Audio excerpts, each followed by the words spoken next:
All right, good morning, guys. I'm back again with another video. Got my daddy robe on. You know what I'm saying? Look, I um I was listening to Jason Maples, Coach Maples podcast he did the other day with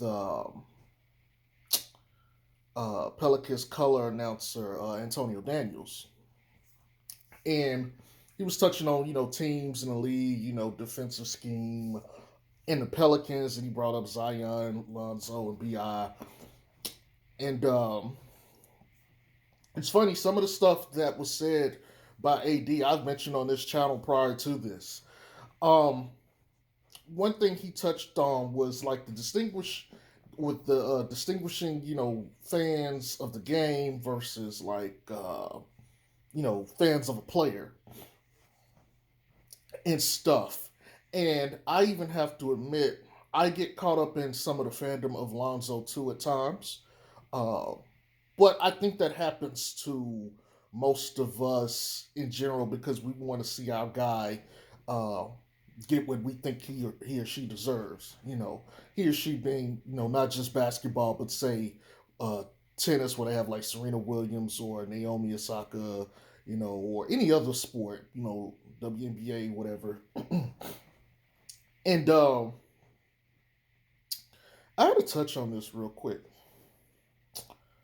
So, you know, as they were talking about Lonzo's position on the court, I made a video not too long ago saying how I thought him playing, two guard would be best for his career for the long run. And it's funny, Antonio Daniels, who's really respected amongst the Lonzo fandom and stands, good fans or bad fans, good stands or bad stands, um, he pretty much agreed. And he's agreed with a lot of the stuff I was saying. He mentioned like we haven't seen, his ceiling yet. I agree. He's like, he still has so much more room to grow. Um, we haven't seen the best of Lonzo yet. He also mentioned how he's learning how to attack, which is only going to help him in his career. Again, I've said all these things. I've said all this stuff. Maybe it helps when there's someone else with a career involved in basketball that helps. But having said all that, look, Lonzo is never going to have the ball in his hands on a team that already has established stars or established players. And I've said that to you guys. I'm glad AD reiterated this.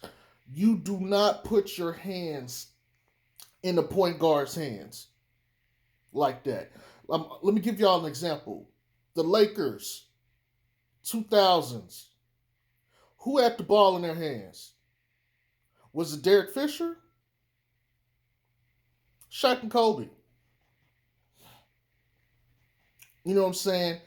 I could keep naming teams where they have like two stars ahead of you, and then you got the point guard. Guess what? It don't matter how good you are, unless you're a god tier point guard like Magic, like Jason Kidd, and even Jason Kidd in his later years had to give up the ball to Dirk. It does not matter if your point guard is not one of the best players on the team. He's not getting the ball like that.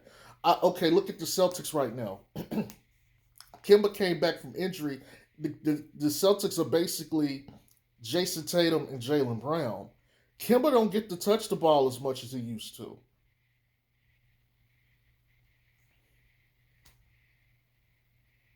I'm just saying. It doesn't matter the team Lonzo goes to. He's never going to get the touches that people want him to get. He's never just going to get to run point guard. Okay? Like, he has to. The only way for Lonzo to be that guy is Lonzo's going to have to be a perennial all star level player to where he has to command attention with the basketball. And on the Pelicans, it's not going to be the case.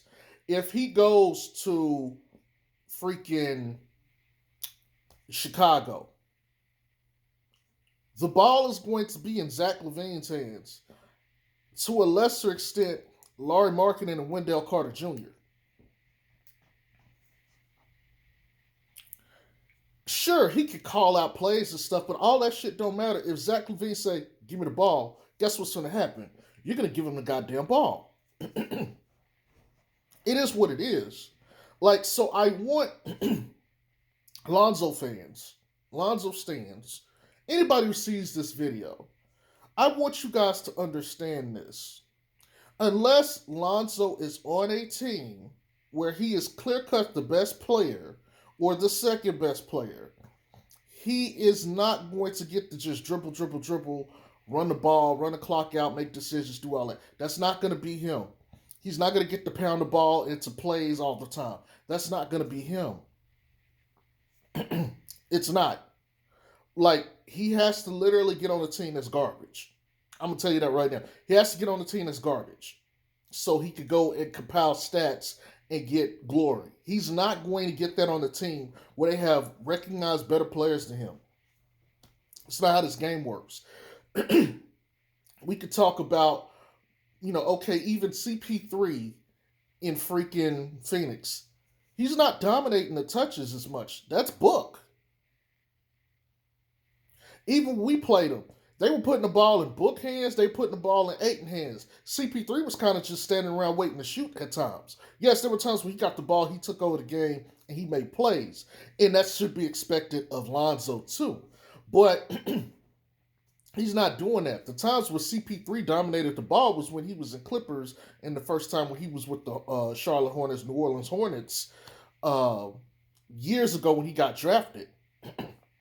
He was clear-cut best player on the team, so he ran everything. He was being point guard. But is Lonzo a top 5 point guard in this league? Is he top 10? It depends on what you define or look at as point guard. Most people are going to tell you no. I think there could be an argument for him to be the 10th best point guard in the league. And this is just me outright thinking right now, because the first point guards that come to my mind are Steph, Kyrie, Dame. That's like the first ones that come to my head instantly. Then Trae Young. I'm literally sitting here trying to think of all the point guards. CP3, just talked about him. Russell Westbrook. All these guys are perennial time all-stars, future Hall of Fame level players. And that's before we start going further down that list of actual point guards. You know what I'm saying? You might be like, well, those guys score stuff. See, where Lonzo, again, what I've told everybody, what Lonzo has advantage of over other players is his genetics and his utility. Him being the toolbox. That's his advantage. Even though he's not the scorer and all this other stuff that these other guys are, nor will he ever be, he'll always be the most dynamic player on the court 9 times out of 10. He'll always do the most. That's why he got plus 30 last night on the plus minus. Why? Because he's the most dynamic player. Defense, passing, rebounding, being able to shoot the ball. Doing all that stuff is going to make you valuable. Plus all the little stuff he's doing on the court. But again, there's no way you're going to argue top 5. And I got to still sit here and think like, okay, what other point guards are in the league? Ja Morant. A lot of people going to be like, well, Ja Morant, blah, blah, blah. I'm sorry. If you ask 90% of, actually, let me take that back. If you ask the entire NBA stand/fandom that doesn't include Zoe stands or Zoe fans, they'll all tell you they'll take a Ja Morant over Lonzo. I don't know what to tell you guys. You ask most of them now, they'll tell you they'll take Lamelo over Zoe. You see what I'm saying? He's got so much more that he has to build himself upon because of the stigma of Zoe. Injury prone, funky shot, hesitation on attacking, ability to draw threat. A lot of stuff I told you guys about prior to the season. I told you, in order for him to ascend as a player, he's going to be able to draw offensive threat. I've noticed that teams are starting to hold position on him and not leave him open as much. Only time they can't do that is when Zion is punishing them and they need everybody on him, and then he gets the wide open three. Again, there aren't too many other guards in the league that's afforded that luxury. That I got Zion, who's a tank, who's literally got four, maybe five eyes on him, and I can just sit here, bounce the ball, reset, get in rhythm, and shoot. Not too many people can say that. So it stands to reason his points are easier than most other point guards in the league. Again, is he in that top 5, 10? I'd have to sit here and write out who I think the 10 best players are, and I'm not trying to sit here just pop names in my head. Kyle Lowry just popped in my head. He's another one, you know, and I think there's an argument that could be made for Kyle Lowry being top 10. But if you talk about most of the fandom and what they know, and most fandom don't watch the entirety of the NBA, they're going to go off last year unless they know their team is sucking ass right now. And so they're going to still say Kyle Lowry is a much better player than Zoe. So this is what you have to deal with as Zoe. His numbers haven't been huge this year to where, he can say anything about it. You might be like, well, he's playing off guard, blah, blah, blah. And what do you think CP3 would be doing if he was here? You think just because CP3 is here, they're going to take the ball out of his hands? I mean, they're going to put the ball in his hands and have Bi and Zion without the ball? No, they're who they're trying to build around. When you're building a team, the two players you're building around, if you have them, that's who gets the ball. Yusuf Nurkic on Portland, since we played him today, he's the third guy in this whole thing. Does he get the ball more than Dame and CJ? No. Yeah, he's not the point guard, but it don't matter. It's always going to be in your two best players' hands. Period. It does not matter. We go look at Rondo last year in the playoffs. Who touched the ball more, AD, LeBron, or Rondo? AD and LeBron. This is the way it works, guys. I want you guys to understand this. I'm not trying to pick a fight. I'm not trying to piss people off. I'm trying to frame this in proper reference. When we look and assess a player, we have to take the fan part of it out and look at it from a professional standpoint, an organizational standpoint. They're looking at Lonzo Ball, and you might think that Lonzo on another team would be a much better player. You might think he could pile stats, yada, yada, yada. I'm here to tell you that's not necessarily the case. Lonzo could go run point guard on another team, and he could be very good at point guard, but that doesn't mean that the guys are going to knock down the shots that he makes or passes to them anyway. You know what I'm saying? Like Bi and Zion are monopolizing the ball, but guess what? People aren't knocking down the shots. So they're getting 6 assists, 7 assists, which is solid. Zion is averaging 5 assists a game in the last 7, 8 runs. But Lonzo got 5 assists last night, 3 assists, something like that. He's not going to get credit for, I pushed the pace of the ball up. I got the ball to Zion, and Zion made the dump off pass and got the assist, which is fine. He's making winning plays that really they may not show up on the direct stats, but they'll show up on the plus minus most of the time. But with all that being said, look, man, we got to taper our expectations for what a point guard is and for what Lonzo is. Unless Lonzo goes to a team who is destitute of talent and he comes in and he runs shit and he starts dropping 20 plus points a game. See, if you guys want Lonzo to get that kind of notoriety, Lonzo himself is going to have to become a scorer. When Lonzo becomes a scorer, they're going to put the ball in his hands. When they put the ball in his hands, now he can let all his pass and all the other stuff that everybody cares about show. But until he puts it on people's ass, when he get out there, he start busting ass on the court. 13 points per game is not enough. 14 points per game is not enough. He's going to have to get up there in that 19 point per game, 20 point per game range, maybe even 18 points per game to garner the respect to where he would be able to get the ball in his hands on another team or even on this team. If Lonzo came out this year averaging 25 points per game, he's going to get a lot more touches, right? That's exactly what happened with Bi last year. He was averaging 19 the year before. He came out and bumped it up to 23. So what happened now? Oh yeah, he's our guy. So they design offense for him. They run plays for him. That's what happens when you're that dog. But 13 points per game, 14 points per game is not enough in the league for them to run offense for you. They may run some things here and there, but they're not designing entire offenses around you for what? What are we going to do with 13 points per game? It's support. you know, 15 points per game, you might get an action or two ran for you. Especially now, if he's a 40 something percent shooter, they'll start to run more action for him because, okay, if he's going to knock down 40%, that's a true weapon on the court. You got to get that guy some shots. But that shots, he's not getting to monopolize stuff. Now, if he's knocking down 40%, I'm going to tell you what's going to happen. If he's knocking down 40% from three, what's going to happen is teams are not going to sag off for him as much. And they're not sagging off from now. They're playing him more closely, but they really going to play him close.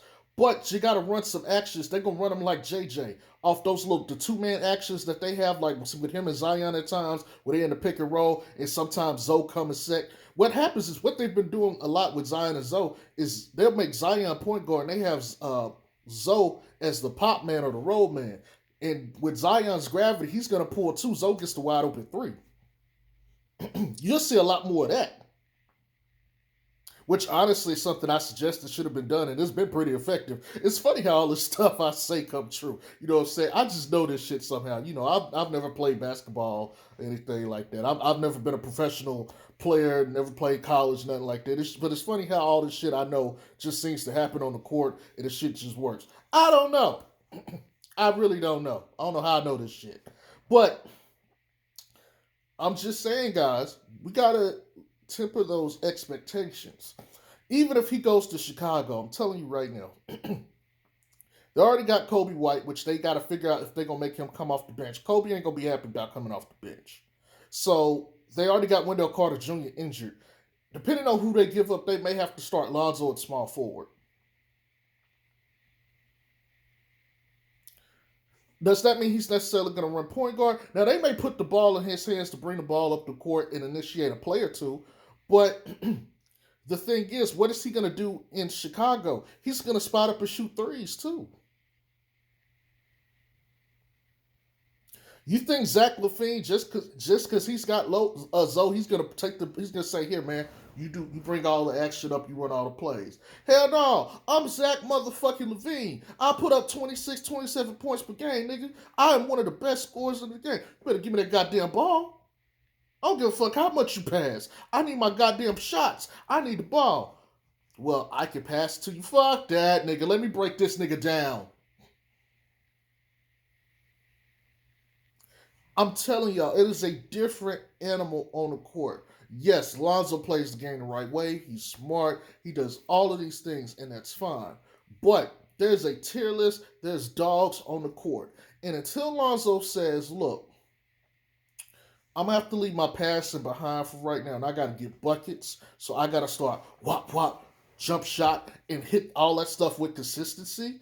Until that starts to happen, and that starts reflecting in the box score, none of that other shit matters. Because I tell you, when he can score one-on-one with anybody in the league, if he can do it, because he may not do it, but if he can do that, they have to put the ball in his hands. You can't take the ball out of the hands of a scorer, because then they're not scoring. If he can do that, guess what? Everything else on the court is going to come into play. Yes, he can play make. Yes, he can do all this. Yes, he gets the threat. All the stuff that I've been saying, period, will come to fruition. The only difference right now is he's just a shooter. He's just a shooter and a playmaker in transition.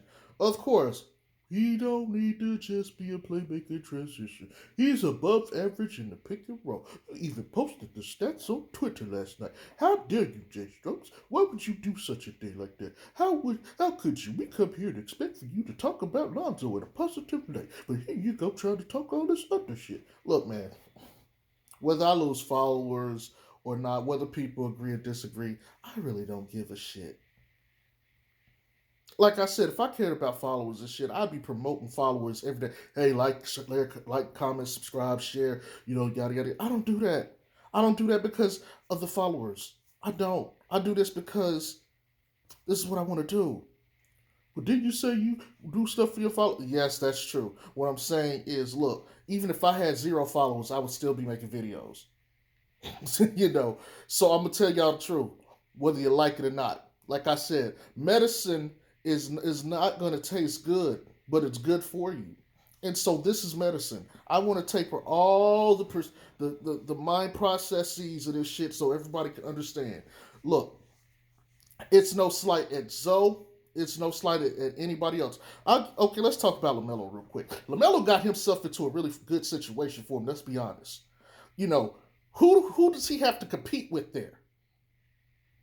Terry Rozier. Terry Rozier, 26, 27 years old, scoring point guard. He is automatically the guy that he has to beat. Is Melo better than Terry Rozier? Yes. So who gets the plays? Who gets to dictate? Who gets the ball in their hands?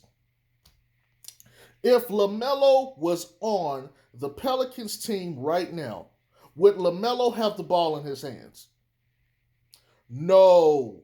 Stan would use him the exact same way that he is using Lonzo Ball. The only difference is that the bloggers would say LaMelo is a creator at a pick and roll, and they would be more okay with him running pick and roll. That's it. That is it. That is all that would happen. You go put LaMelo on the Lakers with AD and LeBron. Who's going to have the ball? On the Clippers, who's going to have the ball?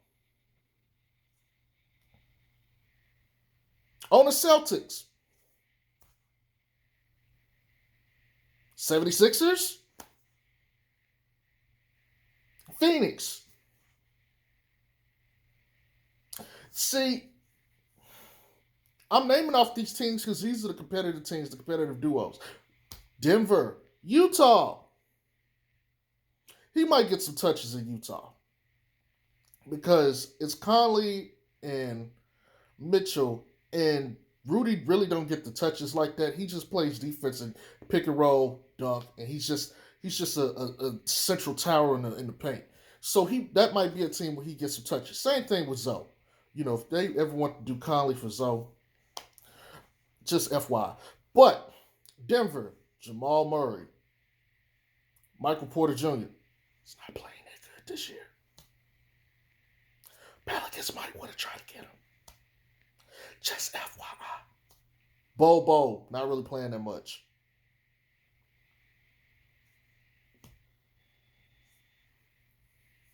But they still got their 2 guys. Jamal Murray can run the point guard. That's what he's playing. You see, this is the way that the league works. Unless you come in and you're busting ass immediately, you are not going to get the ball. Or unless you go to a garbage team, you are not going to get the ball. Now, what team can Zoe go to and get the ball? I'm just saying, I'm just going to think of one of the worst teams I could think of right now, which ain't really a worst team. Minnesota and OKC. They got D'Angelo Russell, Karl Anthony Towns. He could go to Minnesota right now because Russell's hurt. He could be out 4 to 6 weeks. But 9 times out of 10, if he's there, the ball's going to be in Russell's hands. He's a proven all-star. He can go get you assists. And he can get you scoring. There's not a premium on rebounding like that, fellas and ladies. There's not a premium on defense like that, even though there's a premium on defense. It's just not as high. One of the Pelicans' problems right now is when Lonzo is out, they really have no one who can defend at that point guard position. And so you're in a tight spot. If you're going to get rid of Lonzo, you need some defense. You need some defense bad because Lonzo leaves a fucking crater when he is not on that court defending opposing guards. You see it, it is evident. It's why in that second unit, they kind of like Kira's been getting into players, but still, Zoe has been tremendous. It's like you can barely feel that Drew Holiday is not there anymore on defense. He has been that phenomenal. But again, teams aren't picking up, hey man, what y'all doing with Marcus Smart? Yeah, Marcus Smart don't do as much shit as Zoe. Hey, y'all got him more than Marcus Smart's over there? What about the Patrick Beverleys? Y'all got the Patrick Beverleys? There's a premium on defense if you're a big man. There's a premium on defense if you guard multiple positions like Ben Simmons, like AD. There's premiums on defenses if you're all star because of other things other than just your defense.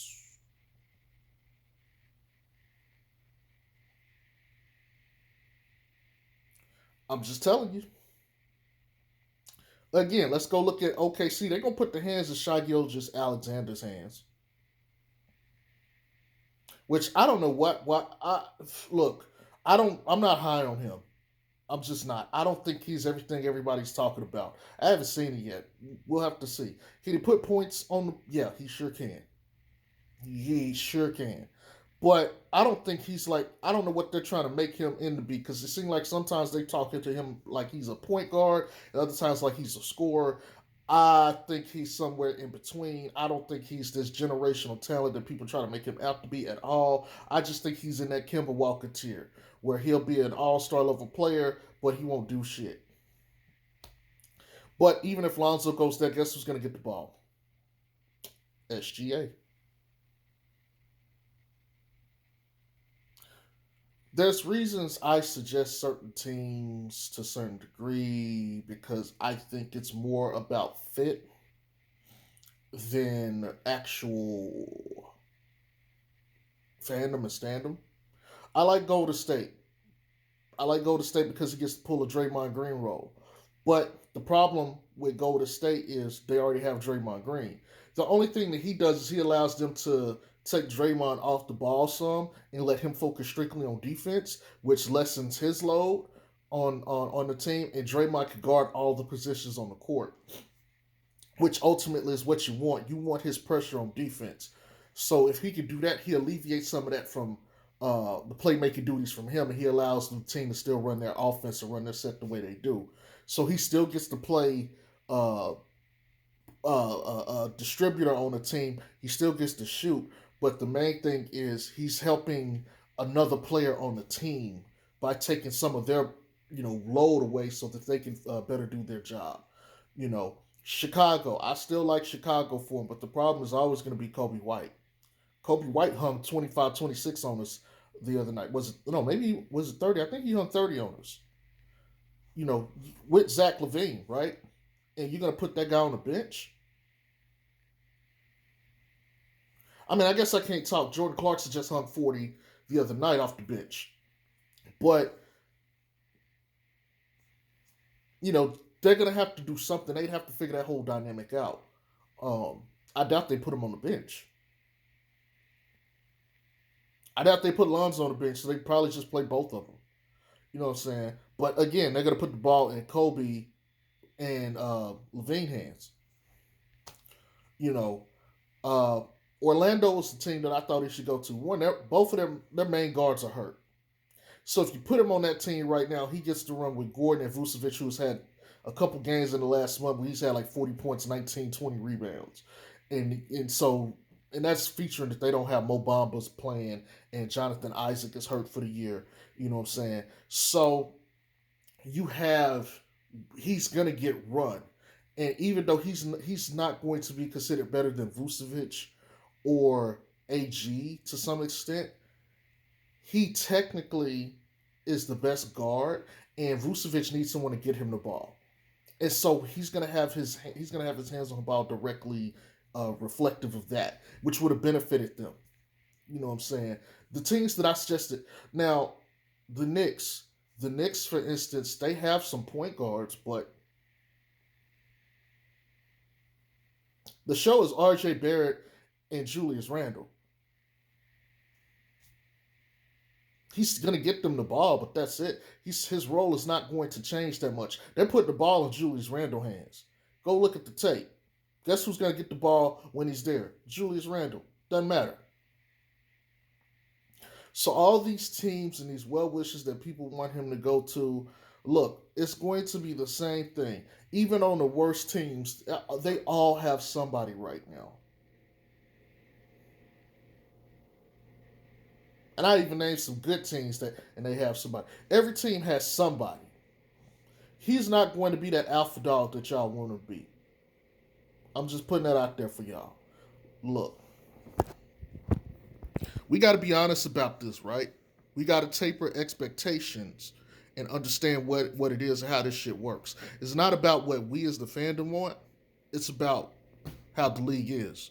And the league says that Lonzo is not going to be an on-the-ball playmaker unless he's on a team that don't have any weapons. And if he's on a team that don't have any weapons, guess what? Their ceiling is not high. You guys don't want him on a team like that. So either he's going to win or play off-ball and be secondary playmaker, or he's going to continue to lose and be the primary playmaker. Take your pick. Either way, he's doing both in New Orleans right now. Y'all have a good one.